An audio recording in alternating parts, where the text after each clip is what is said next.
Oh, what's going on, everybody? Welcome to episode 327 of FloWrestling Radio Live. I'm your host, Christian Piles, joined as always by my grumpiest man, Willie Sailor, coming at us from Easton, Pennsylvania. Long week. It's Thursday, bro. Come on. To my left, the always peppy and occasionally preppy, Kyle Brackey. What's going on, Kyle? Not much. Ready to roll on a Thursday. In a much better mood than Willie. Yeah, which is not difficult to do. I don't know why. He's got a case of the grumps. Maybe it was Greco going 0-4, but he's not happy. I'm waking up at 4 o'clock in the morning for the last 6 days, and a little tired. And plus, we stunk up the joint in Greco this morning. Actually, at least they scored some points. How? How? Oh, okay. Not like for the team. I thought you meant takedowns, guts. No, I thought you meant like team points because that hasn't happened yet. But yeah, we went 0-4 in Greco, so you're up to speed on Greco. But this afternoon session, we've got Sarah Hildebrandt going for gold. She has been utterly dominant, I believe would be the words. And Velty? Yeah, going for bronze.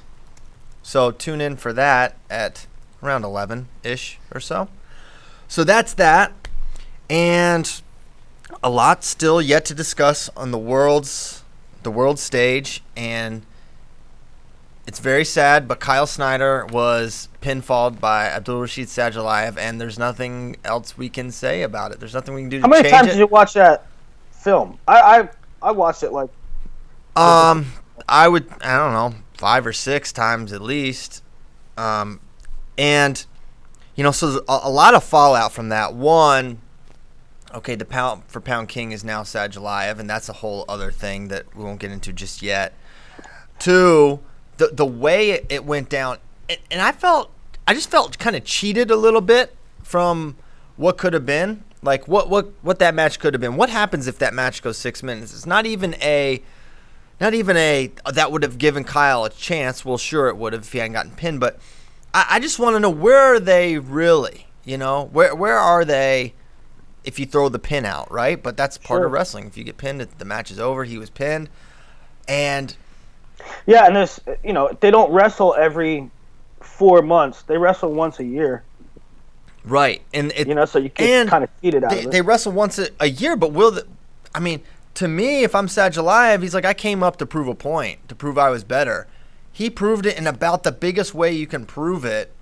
Now, why would he not just go down to 92 and then 86 for the Olympics and not wrestle up? Because, one of the FRL questions we got, did he look bigger to me? Not really. I thought he looked about the same as he did. I thought he looked a touch bigger. Where specifically? Where? Deltoids, triceps. I thought he just looked a little bit fuller. Now, I don't think he's too big. He weighs 93 kilos. I don't think he's too big for 86. Yeah, I don't either. But maybe day of 2 days. I mean, it apparently was uncomfortable. Who knows how big he gets? Maybe he gets up to 210, 220. I don't know. I don't think so. I mean, I don't know. I don't get the impression from the things he has said that he just has any interest in losing weight. I think that now that he beat Schneider, I'm the opposite as you. Now that he beat Schneider, why? Why not? I mean, what am I going to lose a pound for? I destroyed everybody. Yeah, well, I just think, for the composition of their team, he fits better at 92. They DMP'd there. Think about this. Batsiev, the 92, he's probably the second best guy in the world if Sadulaev's down. Or he's certainly in contention to make the finals at 97 for Russia. If he's their 97 rep, he goes 92, cuts basically no weight, wins Worlds, and then maybe in 2020, okay, I'll come up, maybe I'll go down, whatever I want to do, I'll do. But Snyder's not going to be probably a factor in that decision, even though deep down maybe he will be. I could see it playing out that way. Why not go? Yeah, if that's what they want to do, if they have team considerations and all Sadulaev has to do is get a good warm-up in to make 92, then I can see them doing that for Worlds. I just, from the reading the tea leaves, it doesn't sound like he has any interest in 86 in 2020.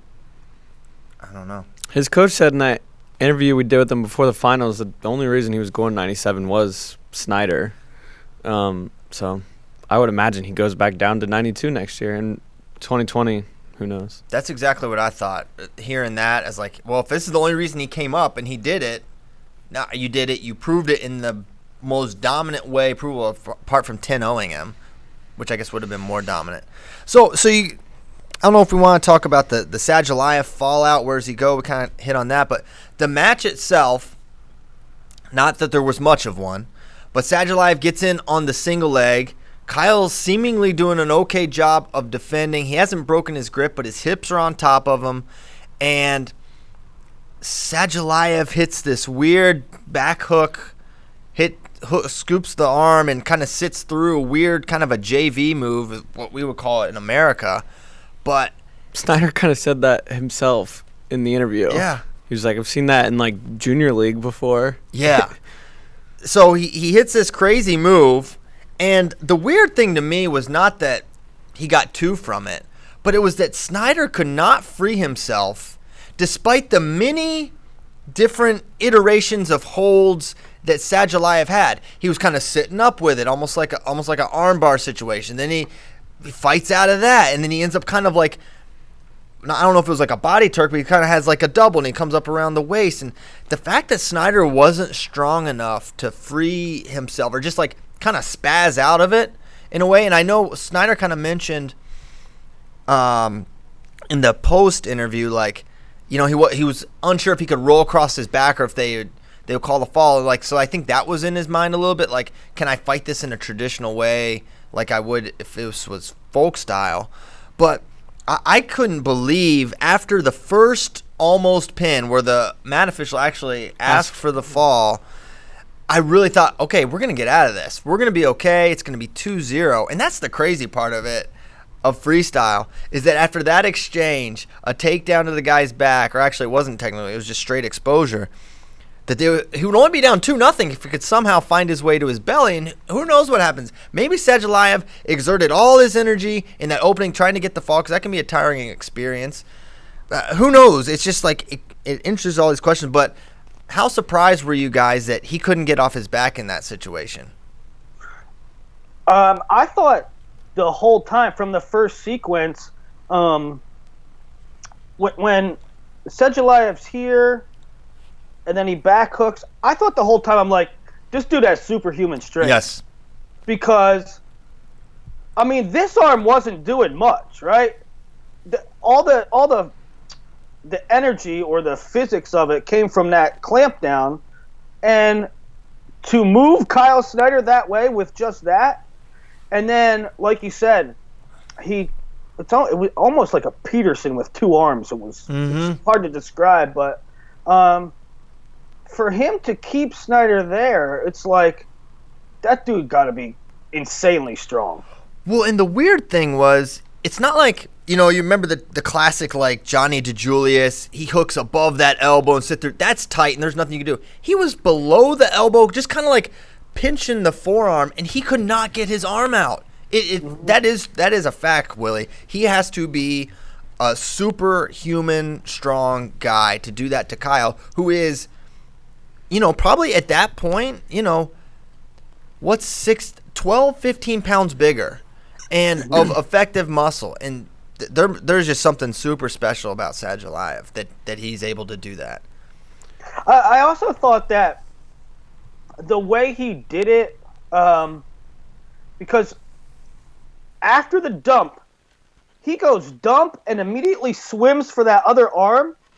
Like, this dude has practiced this a bunch. 100%. I do not think this was just some instinctual thing that Sadulaev did. This was, I'm going to get in on this single, and this is going to be there because this is how he defends single legs, and I'm going to be able to do this. I sincerely believe, I don't think he went into it with the mindset, all right, I'm going to win this by a single leg. But it was in his mind, I believe, that this is going to be an option in this match, and I'm going to go for it, and I think it's going to work. I 100% agree with you, Willie. I think it was planned. I totally agree. Yeah. And you heard Zadok afterwards. He was like, Kyle just hung there in that kind of almost a front headlock situation. He was draping over, defending that. He just hung there too long, and Sadulaev felt it and went. And, yeah, I agree. He obviously drilled that a lot because he knew exactly what to do as soon as he felt Kyle hanging there too long. And he ended up in these just very unconventional pinning situations that, man, I don't know. It's like, which way was he supposed to turn down, or what was he supposed to do? I don't know. I know. When I was watching it too, and I was like, he should. Well, what should he? I don't know what he should do, really.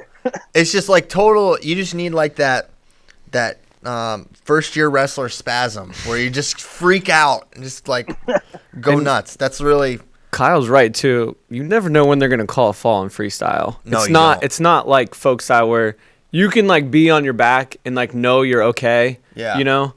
And when Opera Man called for the fall, he was definitely not pinned. That's my point. Yeah, that's my point. That's Opera Man. They will just call it at any point. So if you're Kyle, you're trying to like navigate the best way you can, or like the safest way, without getting called for the fall. And maybe it is to spaz out. I don't know.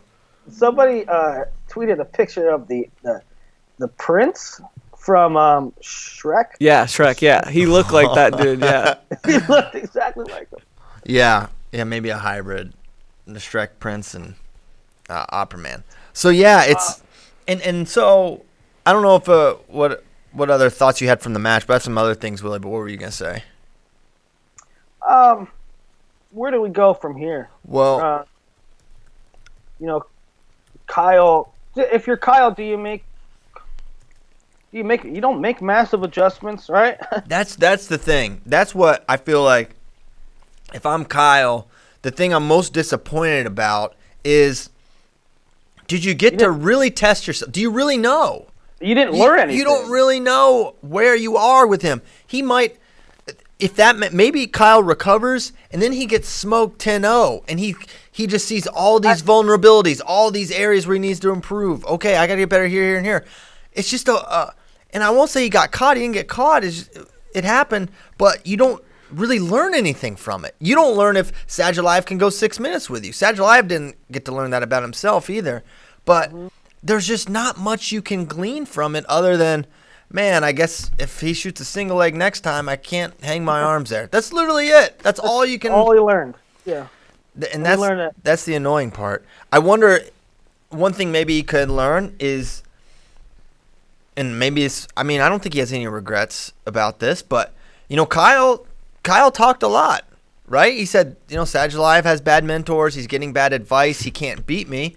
And that's all in the game. And I love that talk, I think it's great. I think it's good for the sport. I like when Askren and McGregor and all these guys. I think it's great. So I'm not faulting them for that. But Sadulaev specifically said he talked too much. And he shouldn't have said those things. And he took it personal. And now if Kyle is quiet and goes about his business and doesn't say anything about Sadulaev, is Sadulaev training with an extra fury? We'll never know for sure. But I never buy into that. I'm like, I feel like the words have nothing. I feel like they're empty. I feel like they have no bearing. No, but here's let's just go back. Literally 2 weeks ago, McGregor, Khabib, Dagestan. It is freaking personal, the words you say. I will beat you up, choke you out, and then I will fight all your friends because of the words you said. Okay? So that part of the world, I think that's a consideration. Like, man, the things you said, dude, that's real. And we take it seriously.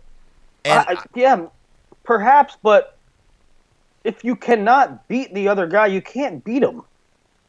Right? You can be offended by those words, and it make you really, really mad, right?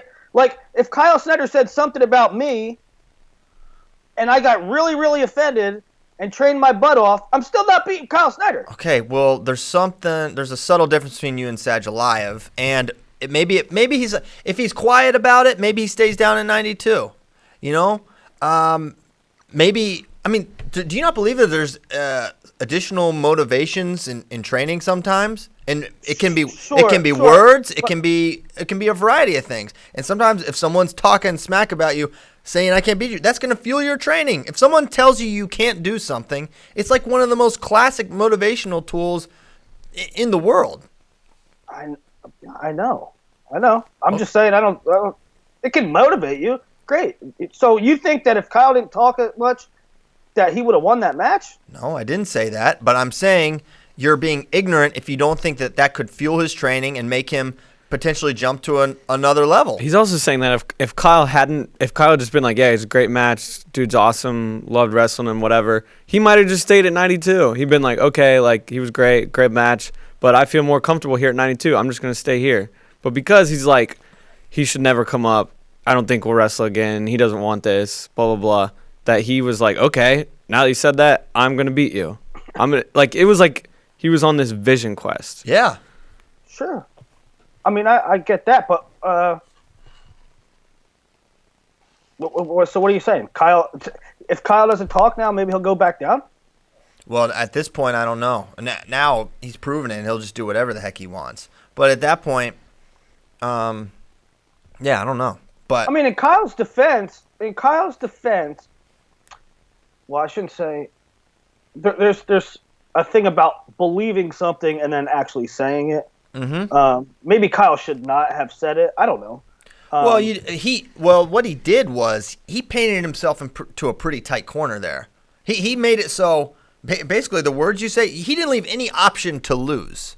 Like he didn't even entertain publicly. Kyle didn't entertain the notion that it was possible he could lose. Really, he's like he can't. He literally, I'm pretty sure he verbatim said he can't beat me. Yeah. Well, isn't that was the first shots fired though by Sadulaev? Sadulaev basically doesn't talk, but his coaches talked. Okay, so his coaches talked. Snyder definitely started it was in response. Kyle saying he's getting bad advice was in response to somebody saying he's staying up at 97. Yeah, that's not shots fired. Going a weight class is not shots fired. So Sadulaev was going 97 to begin with. Perhaps. Who knows? I mean, that's what their coaches said. Because Kyle said he's getting bad advice, and the bad advice was staying up at 97. Maybe Kyle shouldn't have said that, but I thought that was bad advice too. To be honest with you. Well, looks like they know best. I remember the first time Kyle talking about this. It was after an Ohio State duel, and someone asked him if he thought they would wrestle, or it might have been before Urigan, and he was like, "I don't think we're gonna wrestle again. Like, I just don't see him coming up anymore." And that wasn't the Bad Mentors time, but so that was the kind of first time I remember Kyle talking about it, and maybe that is what fueled him. I don't know. Yeah, because he went 92 at Urigan. Yes. Won. Yeah. Well, I mean, you're saying you think he could go back down. Well, of course he can. Okay, so why wouldn't that be bad advice? Or not bad advice, but why wouldn't he do it beforehand? That's what Kyle's saying. Why don't you just stay down? I don't know where you're going with this, buddy, but he's going Kyle said he got bad advice because people are telling him he can beat me, and he can't beat me. That's what Kyle was saying. And he went 97 because he wanted to go 97 and prove something to himself and to the wrestling world that he can beat Kyle Snyder. And now he's going to go down because maybe he doesn't want to go 97 anymore because he proved what he wanted to prove. Now he's going to go help his team at 92, let Batsiev get in the lineup, and do that in 2020 and do what he wants. So, but regarding the if you want to call it trash talk, whatever, I'm not mad at Kyle for it at all. I think it's good. But, you got to face the music afterwards. If you talk it, Conor McGregor, you talk a lot and you get absolutely beat down and choked out, that's part of the game, right? And now Kyle's got to kind of take that, and he might not even care all that much. Someone asked him about it afterwards, and they told him what Sadulaev said. Yeah. And he was like, I didn't think I talked too much. He's like, but that's fine. That's fair that he said that. He said that's a fair comment, though, or something like that. He's like, kind of like, yeah, maybe. But he didn't. I don't feel like Kyle believes he betrayed who he was by saying that. So I think he he's at peace with. I think he was just honestly saying what he felt. Yeah, he might have felt that. I don't think he thought he was coming up, and he obviously didn't think he was going to lose to him ever again. It was just honestly what he felt. I don't think it was meant as anything disrespectful. Yeah. So, do we want to talk pound for pound, or should we not? I mean, the question about pound for pound. The question about pound for pound is what is wrong with people. The most interesting part of the pound for pound discussion is that the morons on Twitter don't understand. It's really, I have so often complimented wrestling Twitter. Instagram, the lowest of the low hanging. Wrestling Twitter is normally pretty savvy. Yes, but we got a lot of part-timers rolling up. When the World Championships come around, you get a lot of part-timers, Johnny-come-latelys, that don't know what they're talking about. They don't know what they're talking about. So pound for pound, in a nutshell, is who is the best wrestler walking the earth regardless of weight class. Okay? Who has done the most, who has proven the most, who has the best, not just impressive resume, but what are they doing right now?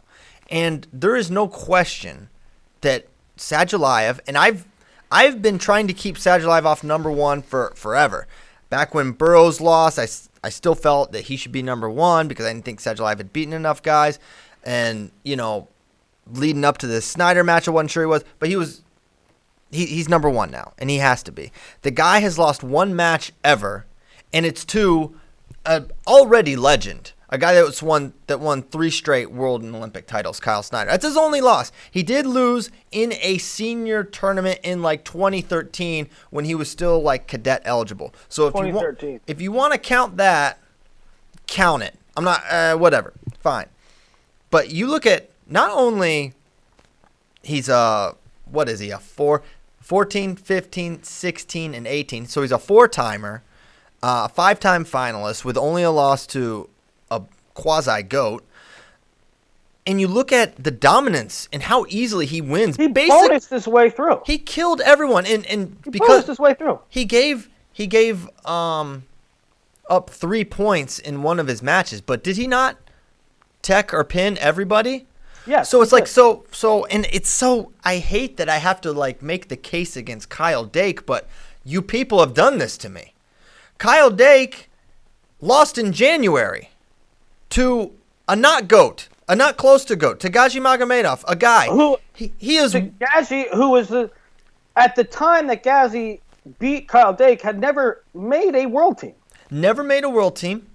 In the last year, he's 1-3 against Jordan Burroughs, who just got bronze. Okay, he's not even the best at his weight right now by the results, right? And he's not on Burroughs' level. Career-wise, he's 1-5 or 6 against him, something like that. He's not, he won 79. It's a good weight. Gazi Magomedov, Hassanov, he beat some good dudes, but he is not even on the level. And the fact that everyone's just getting caught up on he gave up 0 points, which is incredible and hadn't happened since 2012 with Tomazov. Yep. So it's an amazing accomplishment. But when you don't want to talk about the distance between you and your opponent, are you more excited about a 2-0 where a freak takedown literally loses him the world title? Or are you more excited about a guy that... Well, yeah, Kyle didn't score... I mean, I'm not anti... It feels like I'm being anti-Kyle Dake. I know, it's crazy. Kyle didn't score an offensive point in the final. Did he? Maybe a push-out? I forget now how his points came. It wasn't two shot clocks, I don't think. No, I think it was 1 step out, 1 shot clock.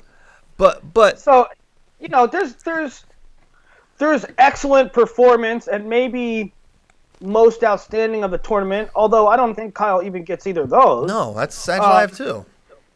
But guys, it's Kyle's first tournament. It's his first World Championships. Let him get a couple under his belt before you start saying pound for pound stuff. Yeah, and you could put him in the pound for pound.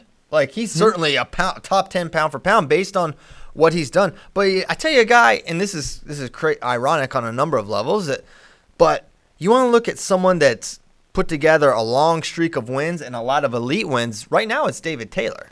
David Taylor and Kyle Dake, that's a real conversation. Now, it's ironic because, many moons ago, I ranked David Taylor ahead of Kyle Dake in the NCAA pound for pound, and that was wrong. And it's also ironic in that Dake has basically not lost to David Taylor this millennia, and it probably is still true. He probably would still go up and beat David Taylor just because I don't know why exactly.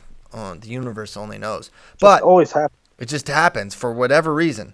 But you throw that irony aside and you look at, well, this guy's beaten an Olympic champion now twice. He beat the top 4 guys basically in his weight.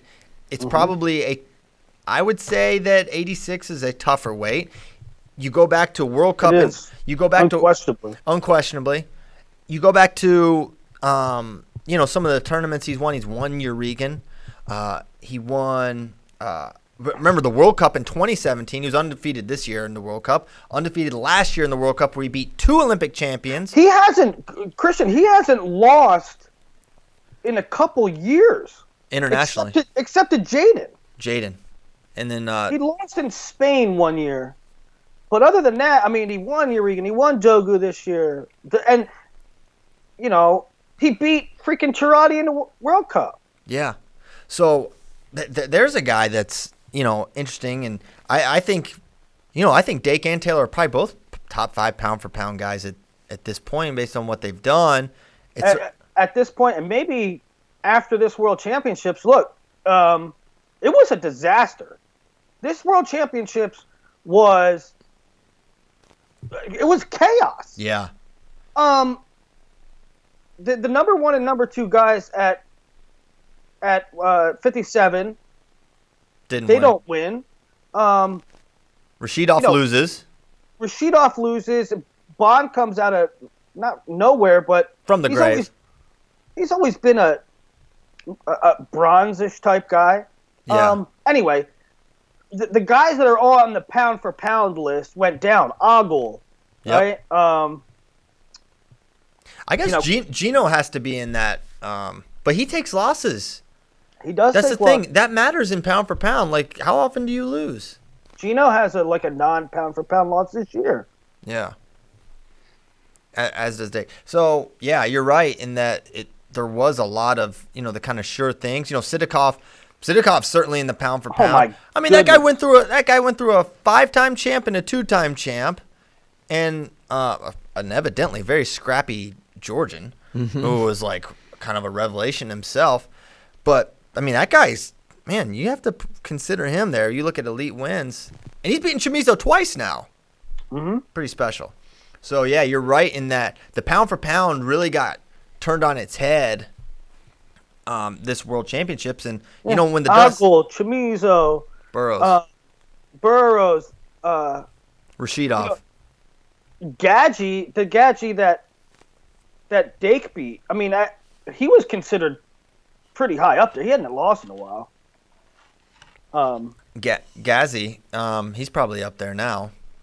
The 70, because he's a 2-timer, right? He won in 15. Yes, he won in 15. I had those guys reversed, Christian. Gadji. I thought the 79 Gadji was coming. He's on his way up. And I thought the 70 Gadji, I was like, yeah, he's regressing. Completely wrong on those guys. Yeah. So that's the pound for pound.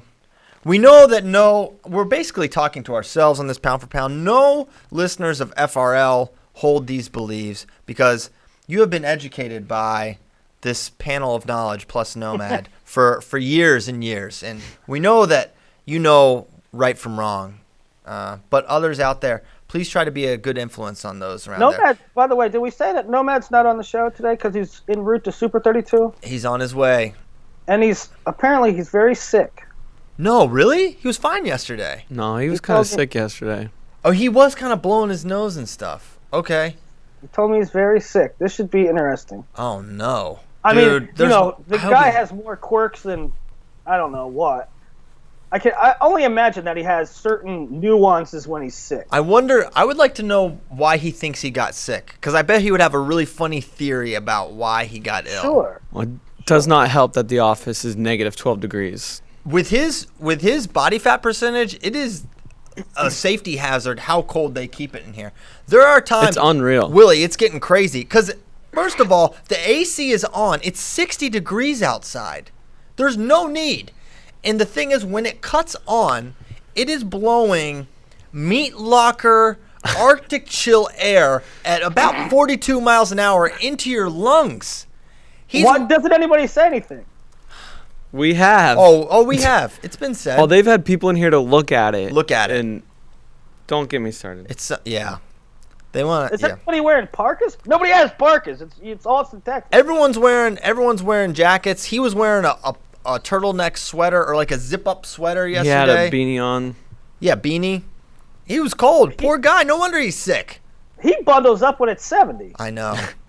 So think of what this is doing to him. So yeah, Nomad, we froze him and we sent him to North Carolina to thaw out, and we hope it works.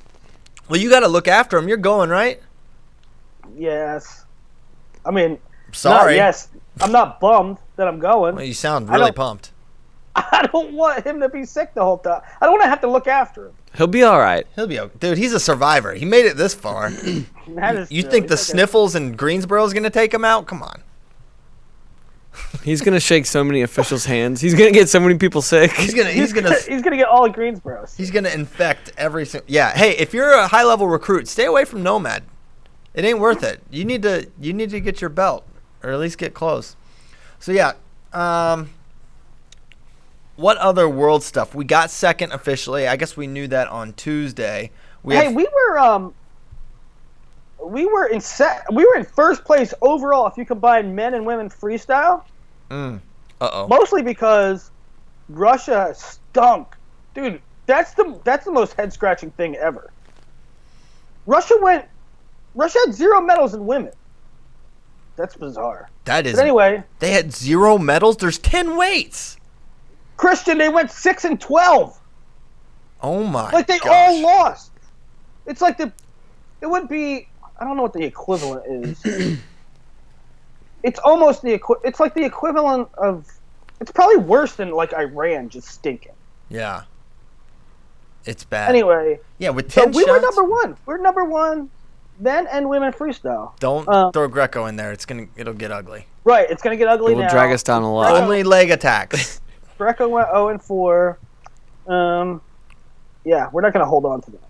Yeah, but you never know. Hey, you have to. How impressive is it that we're in second place in women's freestyle with Helen not scoring a point? Yeah, and we should probably talk about that because that was pretty stunning too. And what a weird, kind of a weird year for Helen. Yeah. She gets a concussion. She's injured. She has a long delay for her wrestle off all the way into October, the literal month of the World Championships. She wins no problem, but there's no way to know really where she's at because she's just so much better than Hedrick. There's no way to. And then, first match, she's in on a shot and just kind of gets, hips thrown into her and on her back, and that was it. And that was a nice move by that girl, though, right? Like it was.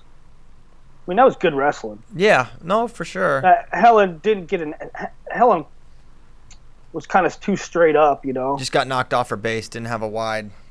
Yeah. I think that probably. Here's a good part. I think that probably Helen's okay right now. What I think, though, is that it's so close and she hasn't wrestled enough yet that she's just thinking about it the entire time. Yep. You know what I mean? Yeah, I see what you're saying. She's going out there and she's wrestling, but at the same time she's thinking, oh, you can't go out and wrestle at the world level while thinking, how do I win this? While still like trying to not injure my brain. Yeah. No, that's a great point. She needs to. It would seem beneficial if she would be able to, in the next coming year, enter a tournament or two, wrestle 4 or 5 matches, and get through that, and then that could be a thing. Instead, she had a 2-match kind of snoozer, just easy cakewalk, and then there's no way to really know where you're at. Yeah, right. That's a great point. Christian, that's a great point, is that... No, your point was great. But having them wrestle, no offense against Hedrick, I'm not diminishing her skills because look, she's been great this year, and she's she young. sort of came out of nowhere, right? Very young, but everybody knew that Helen was going to win that match, right? Including Helen, and it's like when she didn't really have a test, that kind of didn't help her prepare. Yeah, she said she didn't let anyone touch her head, like in training leading up to this, and then so when you go out and you compete on a world stage, that's going to be quite the shock when you're not used to that happening, and when you're already thinking about that a lot. Yeah, I think it's the thinking about it too. So, and part of me wonders, coaching transition. She's not with Valentine anymore, it appears. That may or may not help, but how much coaching was she even receiving at this point when you're basically not able to train like you would train? So, for Helen, she's incredible, and one loss doesn't change that, and still very much in her athletic prime. I think if she takes some time, maybe she even takes a year, or maybe she takes extended layoff, comes back 2020, I think she's going to be just fine. But I think that it's going to take some time to get through this, and she was obviously super emotional after the loss, talking about, Bader asked her about, does this make her think about retirement? I'm pretty sure, and I can't remember exactly, but I thought during her interview after Who's Number One, she mentioned she did. Okay, so at Who's Number One, she mentioned in the interview that she was kind of considering the thought of just retiring came up, this is it, right? So, Bader asks her, hey, does this make you think? Are you entertaining that? Is that a? By the way, you don't even have to say it, but I know what you're gonna say. Credit to Bader for asking that question. Yeah. I mean, I'm not trying to pat somebody from Flow on the back, but it's the question everybody has been wondering and too scared to ask. And credit Bader for having the guts to do it. Yeah. She said, I really didn't know if I was going to wrestle again. Yeah. After Who's Number One.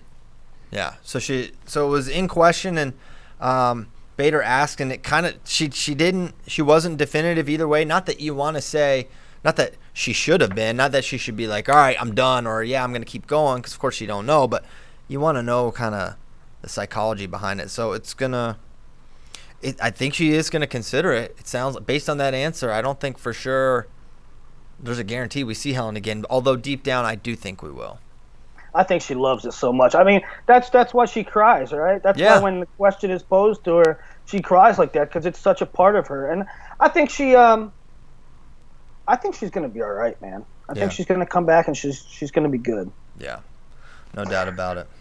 So, great point by Bracky that we're in second with 0 from Helen. And it's kind of nice that there's not a Helen-shaped hole that we are behind Japan either. It's like we weren't going to catch going to catch them even if Helen wins, I don't think. So that kind of bothered me too, and even talking about it with the men, is that if we weren't that close, we kind of wouldn't be like, oh, James Green's loss killed us, or Logan Stieber's loss killed us, or if Gwiz would have made the finals, or Gilman, wins. It kind of not trying to pick on those guys. It's just we're so close. Yeah, I mean, it's just a lot easier to say, man, these two. I mean, it's the classic example in these poor guys, but it gets brought up all the time. The Dardanes twins in 2014 from Minnesota. If they, I think if even maybe one of them places, they probably. Yeah, if one of them did. One of them placed, they both DNP'd as really, really high seeds, and man, that was just gutting to their chances.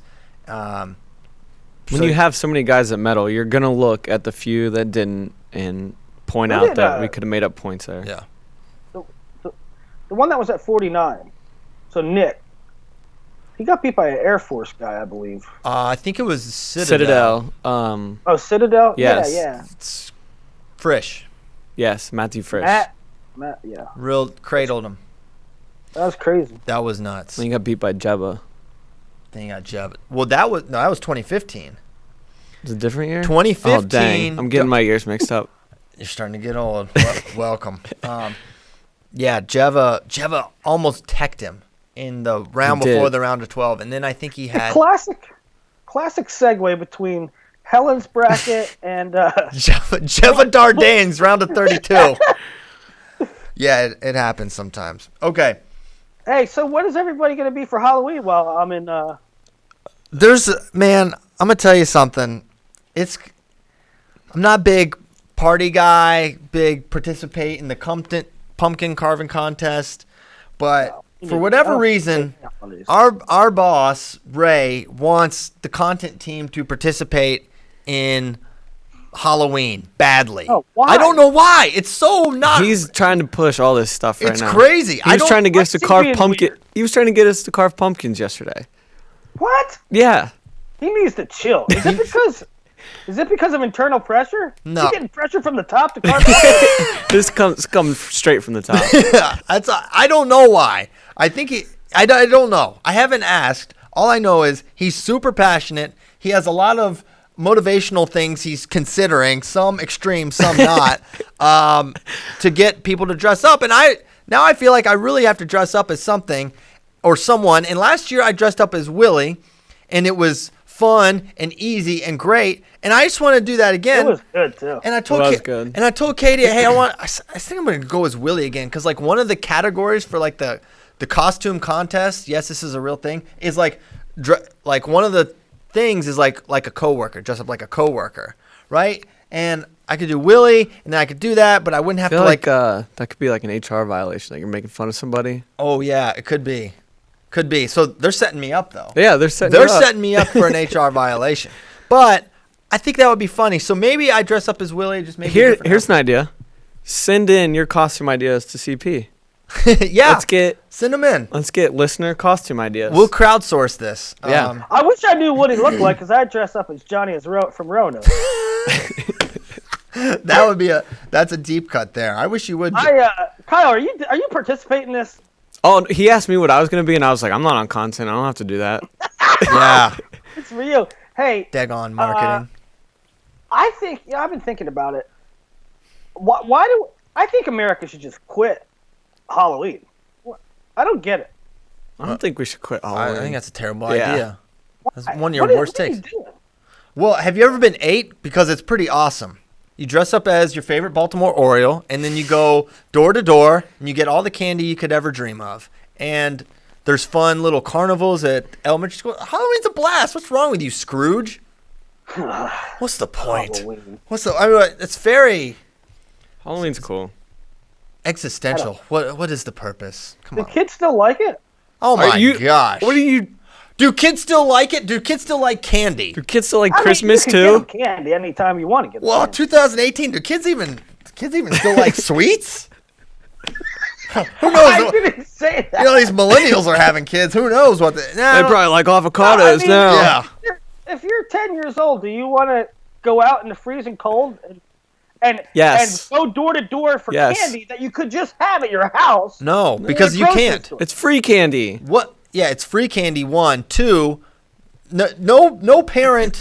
Maybe in your world, Willie. Maybe you could just say, "Hey, Mom, get me a bag of bite-sized Snickers," and she would just put them on the table. But How much candy can you eat? in most families, that's not how it works, and you got to go and you got to work for it. It's their first lesson of getting out and earning something.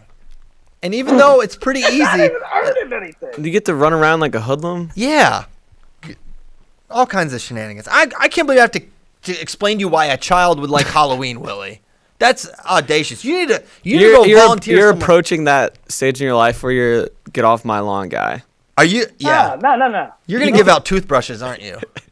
No, I mean, you could have candy. You can have candy whenever you want. Willie, you can have candy whenever you You're want. an adult. You have money. Are you having a hard time? All right, I'm not gonna do this anymore. We need to move on. We need to move on because Willie's losing it. He's had a few really tough takes He's here. tired. He's really tired. He's really grumpy. I am tired. And I think he has some repressed bad Halloween experiences. Oh. I think this No, happened. Did that's some what little filly break your heart on Halloween? I never dressed Some up. bully I thought it was steal your stupid. candy? When I was 8, I thought it was stupid. Oh, man. Dude, he's so cool. It's a rough lifestyle. Dude, he was that guy. Rough childhood. It's stupid. I don't want candy. I mean, if I want candy, I go to a freaking store and get a candy bar. How much candy can you eat? Kind of 8-year-old. Like, I need all this candy. Someone on Facebook said Halloween is satanic. Just say it. It's definitely not. It actually has roots in I don't even know. I don't even want to sound stupid, but it's not satanic. Okay.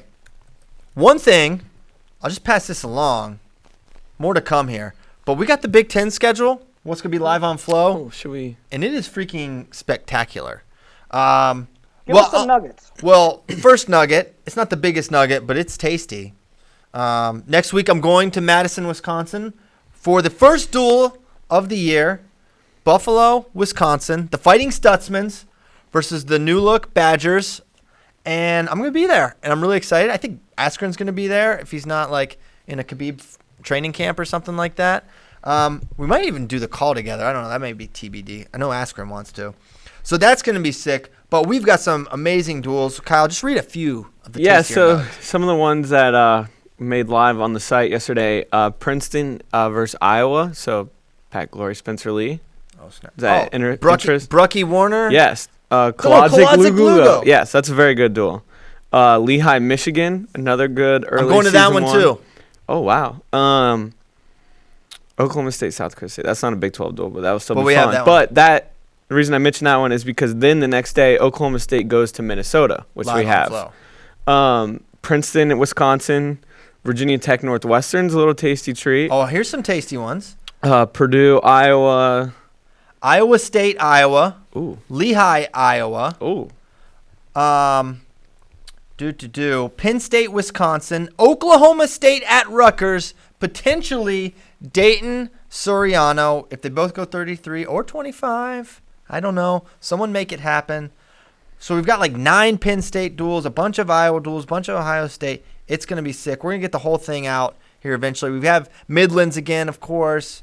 It's going to be a freaking outstanding year of live stuff. But Kyle or someone's going to work on a big calendar so you see all the stuff you get with a pro subscription. Hey, speaking of Askren, he's going to be in the UFC now. It's so cool. I mean, it's kind of, man, in my mind, I'm like, finally. It's kind of like finally. It's kind of like, well, what changed, Dana? Like, what's the difference? He's always been awesome. It's almost like he waited till he's like maybe leaving his prime and then setting him up to get beat. But I don't know. All I know is I'm really, really excited about it. And immediately, the news breaks. It's huge news. They're talking about it on SportsCenter. Mm-hmm. Ben. Oh, were they? Yeah. According to Coach Mike on Twitter, he could be lying, but I think he's telling. Well, Ariel Helwani works for ESPN now, so I think he was on there with maybe Chael. Yeah, I mean, because it's unprecedented. They don't, you don't normally see Mighty Mouse traded for a player to be named later. I'll tell you what, all the MMA fans, they said they're going to trade Mighty Mouse to ONE FC for Ben Askren's rights, and all the people on MMA, their heads exploded. They were like, "There's trades?" Well, so when Ben told us about this, we were like, at Bader's wedding. At Bader's wedding. We thought he was joking. Well, no, Martin kind of put him up to it, and so I knew it was probably real. But I thought he was joking. He's like, I'm like, you can get traded? He's like, apparently. He like had no idea it was like even a thing. And then he finds out he's getting traded, and he really did get traded. It really happened. So, I mean, the swirling questions of who's he going to fight. Front row Brian suggested maybe Colby Covington. That would be great. 2 former wrestlers who don't like each other. Talking a lot of good talk there. Obviously, Khabib would be awesome. I'd like to see him fight one of the Diaz's. Who knows? Is he too big for Khabib? Khabib cut his butt off to make 55, though. So that fight was at 55? Yeah. Oh, my gosh. Yeah. Askren's a good bit bigger than that. Yeah, someone actually thought Ben would be like a 55. It's like, no, guys. He's not on that Darian Caldwell diet. He can't fight. He's a 70, maybe 65. So I don't know who he's going to fight, but all I know is we're Team Askren here and at Flow, and we're so excited that he's going to get his shot. The opportunity to prove whether he is or is not, hopefully, the best welterweight in the world.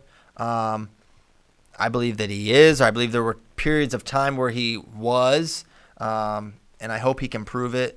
Maybe GSP eventually. But I think for the UFC, man, you've got a guy that is polarizing, that is intelligent and talk smack in a really funny way. Some of his tweets, Kyle was Dude, reading me some of his tweets are on fire. I mean, the first one was like, "You're all in big trouble now." Yeah. Kyle's gonna pull him up.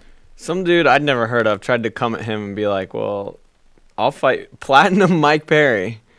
And he goes, "Well, I appreciate you being the only one with the courage, Mike, but let's be real, you suck. You know you aren't getting the shot." Let's be real, he says. So, yeah. Well, I wonder, though, to me, it's going to be interesting to see who they put him against and who they put him against first. Do they put him in a fight with Covington or Woodley or GSP right away? Or do they give him a couple guys that are ranked 8th, 9th, 10th? Yeah, that would be interesting. I don't know. I doubt Woodley. Who knows what they do? Part of me thinks they're going to use him in a pretty solid match right away, but who knows what they're doing. All right. Oh, there was another thing. Someone asked, like, does this impact his Midlands? His Midlands. What he told us was, like, he was going to have it, like, explicitly in there that he would be able to wrestle at Midlands. Like, he really wants to wrestle at Midlands. So, hopefully he's still going to He wants to wrestle at Midlands so badly that he put it in his UFC contract. Literally, he said that's what he was going to do. That's Ben Askren's words. I don't know if he had, but UFC could be like, "No, you're not," and he might have to be like, "Okay," but I think yes, that's literally what he said. I'm going to put it I want it in my contract that I can still wrestle at Midlands. All right.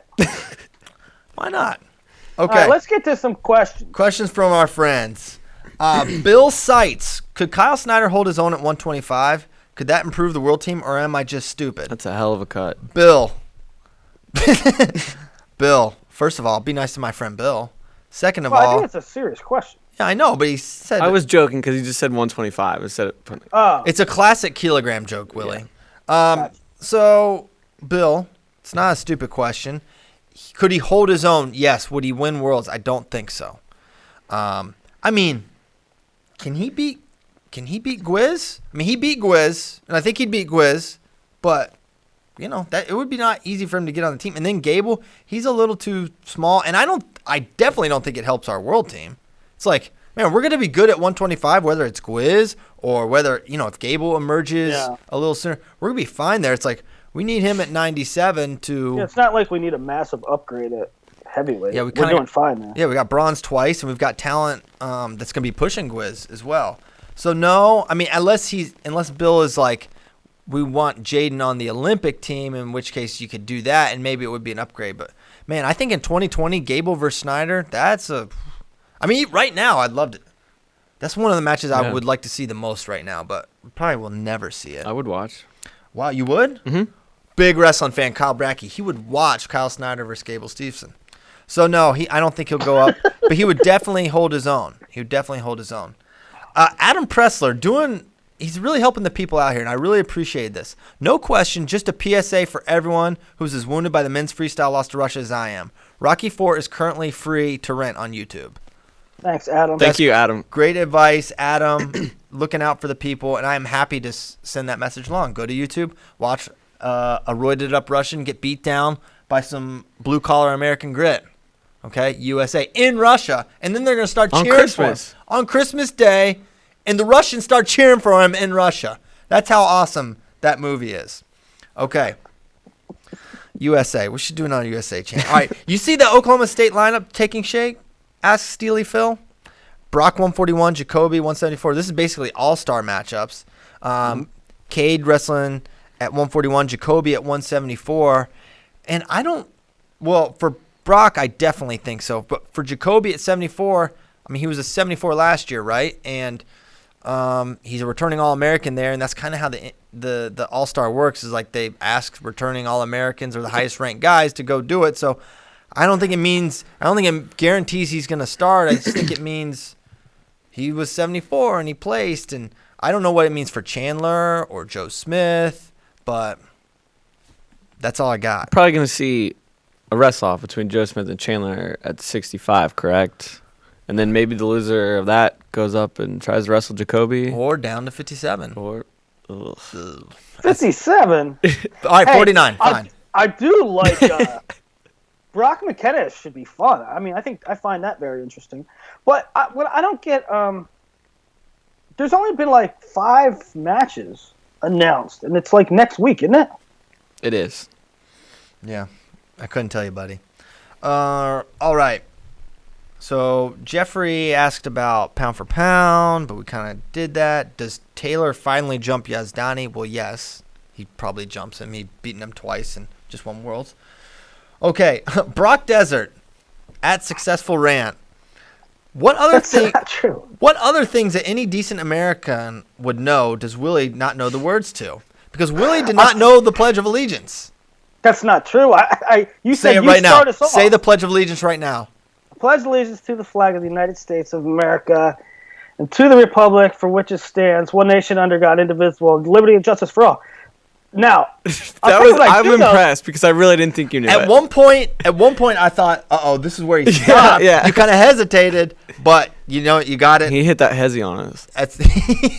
What is a hezzy? Hesitation, like hezzy Jimbo. Hezzy. I hit a hezzy. I know the whole banner to the Budweiser can. Yeah, That's shocker. Yeah, I know everything American. Good job, Willie. That was impressive. Another Willie related one from Michael May. This was not true either. These people are flyers. He said Willie blocked me because I said he couldn't dunk. He must be able to. That was just hilarious. I went back and looked, and I figured out what I blocked him for, but it wasn't. It wasn't because he said I couldn't dunk. We know that's why. Everybody knows that I can dunk. Yeah, I know. Well, he even acknowledged that you must be able to.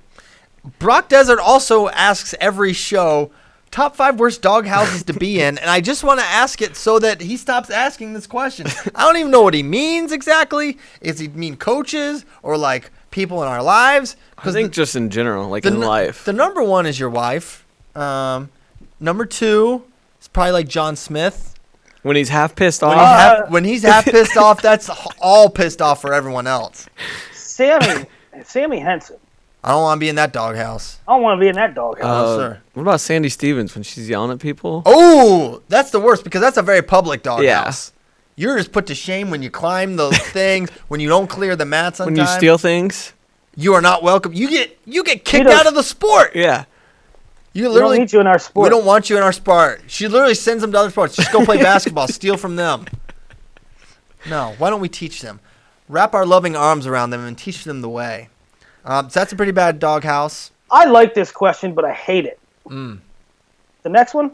Oh, okay. Yeah. You're not going to, nothing on the doghouse topic. No, I said Sammy. That's the one. Okay, that's your doghouse. Willie, sometimes you are literally the doghouse sometimes when your little pups get to barking. Yeah, they didn't bark today. They're about to get got. Oh, my God. Oh, no. Oh, my gosh. You're about to have a Mike Vick situation up in here. All right. Bad News Kennels, Easton Branch. All right. Do you believe in wrestlers getting caught? If so, where do you draw the line? Did Snyder get caught by Sadulaev, or did he just get pinned? First. Yeah, you can get caught. I mean, all right, here's the first thing. Before we even do that, you have to define what caught means. That's what I'm saying. All right. Getting caught can mean, I want to be careful here. It's not a true representation of the skills, right? The skills to have. Yeah, and you hit one move one time that ends the match, is likely a pinning situation. That can happen one time. But over time, if you wrestled the match 100 times, if you would win 99 of the times, a la Lucas Sheridan, Jaden Cox, when he headlocked him, he caught him, he pinned him. And to me, it's not dismissing the win so much as like, okay, yeah, you won, you got your hand raised, no one's taking that away from you, but I don't believe it would ever happen again. Is there a strong correlation between getting caught and non-rankings approved moves? Strong correlation. Strong correlation. You got mixers. Half of them are named after foods. Yeah, absolutely. Okay, so there's 2 that come to mind. So did Snyder get caught against Sadulaev? I don't think so. I don't think so either. Did Snyder get caught against Kyvan? No. I don't think so either. I don't think so. I don't think he got caught. I just think, man, they hit really two well. Guys hit moves that they're good at. really well-timed and executed him perfectly. And also he beat Kyle earlier that year at Cliff Keen. I don't know. I don't know what the difference is, because what's the difference between really the caught thing has nothing to do with what happens. It has everything to do with how we perceive the two wrestlers. Because Lucas Sheridan locking up a very basic left side headlock and throwing Jaden to his back is just as skillful and deliberate as Kyvan's Gadsden or the back hook from Sadulaev. Now, what I would say, here's getting caught in the actual deed. We're in a scramble, rolling around, stuff's happening, boom, kind of a quick fall, a la Meredith. That's getting caught. That's where I say that's getting caught. Maybe. These other ones, a guy tries a move and hits it. That's not getting caught. He hit a move on you. Yeah. But there's ones where you're scrambling around, or maybe a non-control fall, or something that you end up in a position that's highly you cannot replicate. Yeah.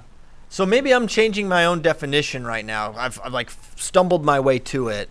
It's those things, those flurry type of thing. But yeah, I guess Jaden didn't get caught. It was like, that was the move. That's Sheridan's move. He hits headlocks. He headlocks people, and he did it one time. So yeah, like Bubba didn't catch David Taylor. Bubba didn't catch, like Rob Roan. I wouldn't say they got caught. I mean, that's not getting caught. Is it fluky? Yeah. Yes, it's fluky.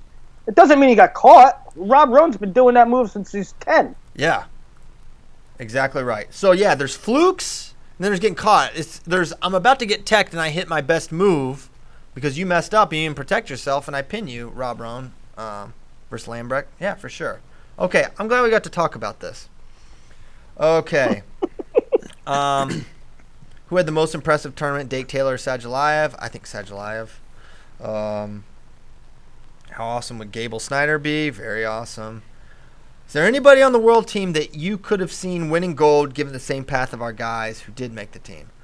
Well, I think if you look at how this guy did against Kyle Dake, you might want to say Zahid Valencia. He could have. Could he have won Worlds? Maybe. In that weight class, I think he could have. Yeah, he maybe could have won Worlds. I certainly won't say no way Zahid wins that weight. Now, is he as dominant as Dake? No way. Is he shutting out the world? No way. Does he beat Ghazi like that? Absolutely not. Because I think the areas where Dake gave Ghazi trouble, I don't see Zahid giving Ghazi those problems. Therefore, he's probably an underdog. That match is not going to materialize that way. Dake won that with Dake stuff. So I'll say Zahid. Anyone else? No, I don't think so. I mean, the only one really you could mention, but you can't predict him to win it. But J.O. at 65, and that draw wasn't good. Yeah, I don't see us winning Worlds at that. I mean, didn't he wrestle Chikayev he wrestled someone pretty good a couple months ago when he returned. I can't recall who. But he lost to someone pretty good. It may not have been Chikayev. But Dake versus Chamizo, asked Brandon Stegel. Who you got?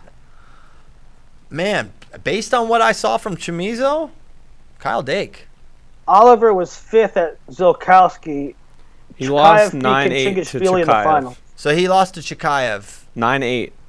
Good match, but he lost, He lost, yeah. Logan lost close as well, right? So it's not that different. I know we want to maybe hypothesize it's a massive upgrade, and maybe it will be when J.O. is fully on and in the lineup, or Zane, or it could be Logan again, obviously, or maybe Yanni.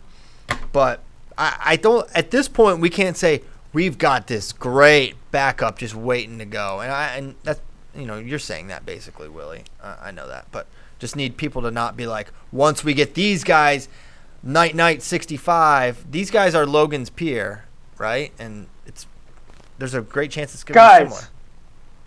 It is now 12 years since we have medaled at 65/66. The coach is the last guy to do it.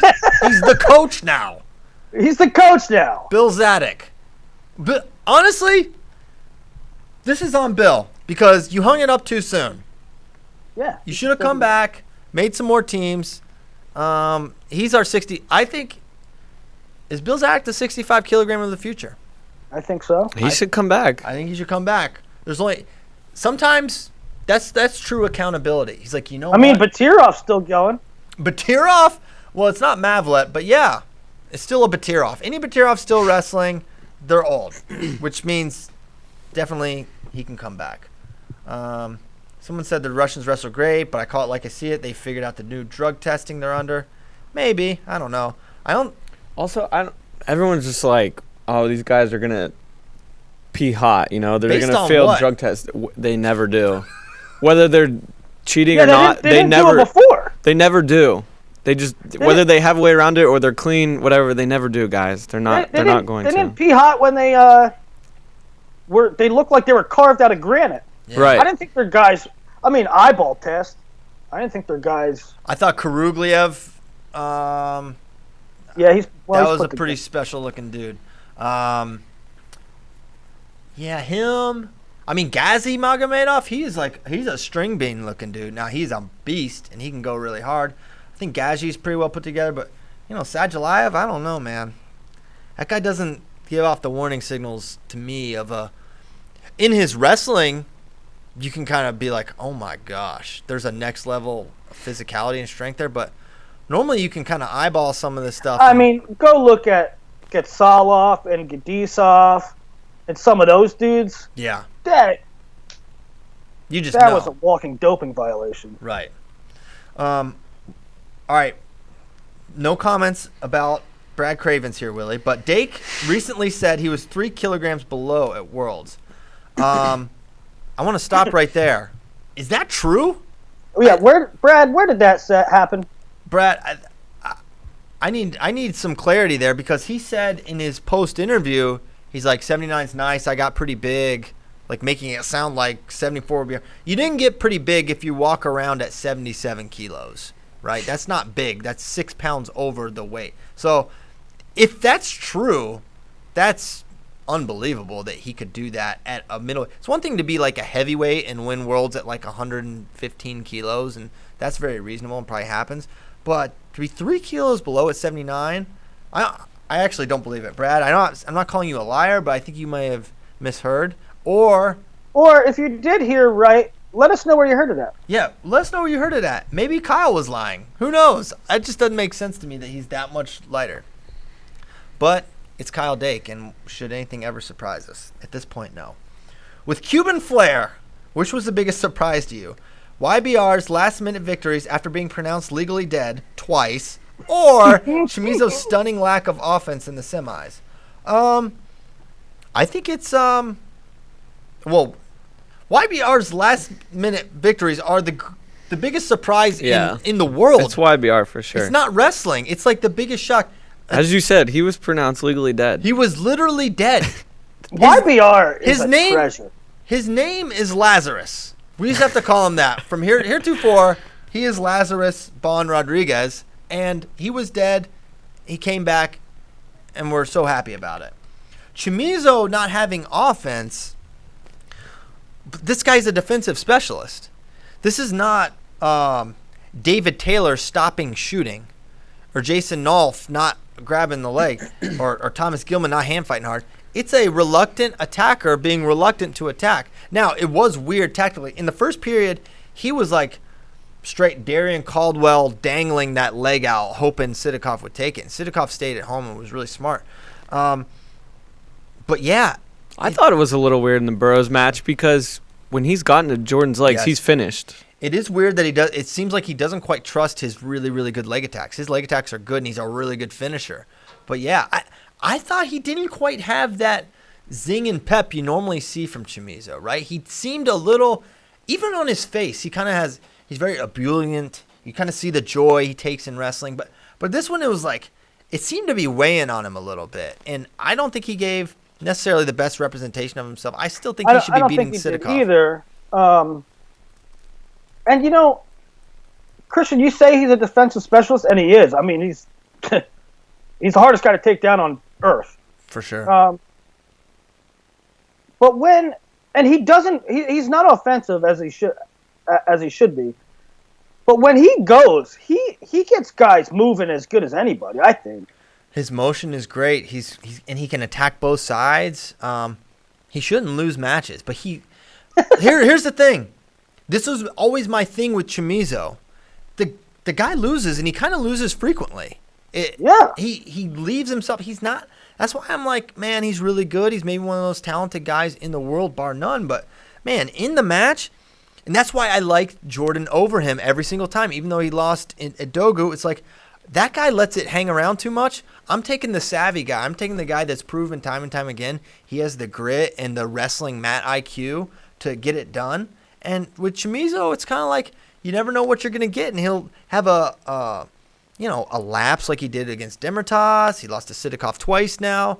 I guess, in a certain way, I don't know if this makes sense, but Chamizo knows how to win situations, like actually wrestling situations, scrambles, and he turns almost takedowns into his points.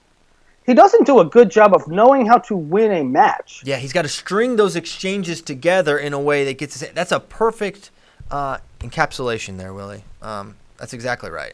I completely agree with you. Okay, it's 9:11 a.m. here in Austin, Texas. We're gonna have a sunny day here. It appears, Willie. I don't know. For the first time in I'll tell you weeks. what, it is freezing here. Is it cold?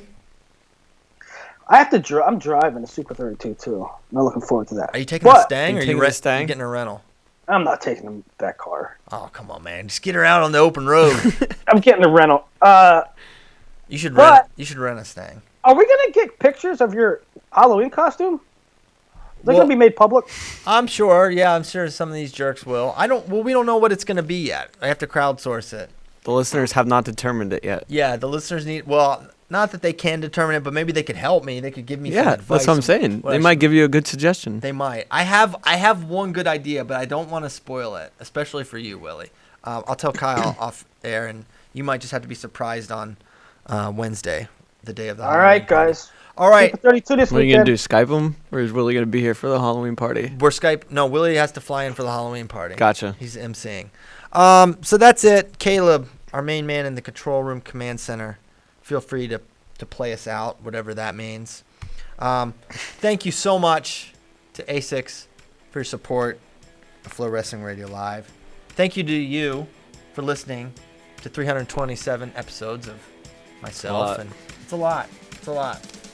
We need to start having plans for what we're going to do for the milestones. Yeah. We always say that, and we never do. We always do. The 500th episode, we should do it from a blimp. We should. Blimp. Ray's here. We'll get him to cover the cost. No problem. Cool. So, yeah, 500 will be in a blimp. 1,000, maybe the Russian space station Mir. Give it a shot. All right. Thanks, guys, for listening. We will be back next Tuesday. Super 32 live this weekend. Saturday, Sunday, 8 a.m. Eastern start both days. Okay, that's easy to remember. It's literally the best high school wrestling tournament there is. It's the hardest, it has the most good kids, and that's not changing this year, ladies and gents. So we'll be watching. Hope you are too. See you Tuesday. Thanks, guys.